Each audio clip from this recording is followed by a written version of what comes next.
Një efektiv policie ka ndëruar jetë, ndërsa 2 të tjerë ndodhen në gjendje të rëndë shëndetësore, pasi makina me të cilën po udhëtonin ka dal nga rruga dhe ka përfunduar në kanal në aksin Borë-Shter. Aksidenti ka ndodhur mesditën e kësaj denteje, rreth orës 12 në këtë aks nacional. Sipas njoftimit të policisë, bëhet me dije se punojësi policisë me inicialet EM ka ndëruar jetë në vendngjarje, pasi nuk i mbjetoi plagëve të marra.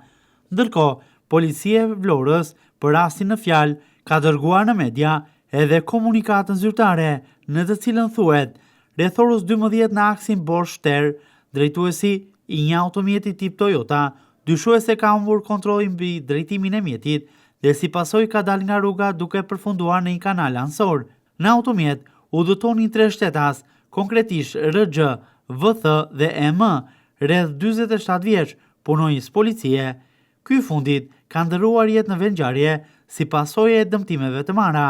2 shtetasit e tjerë janë dërguar në spital në gjendje të rëndë shëndetësore.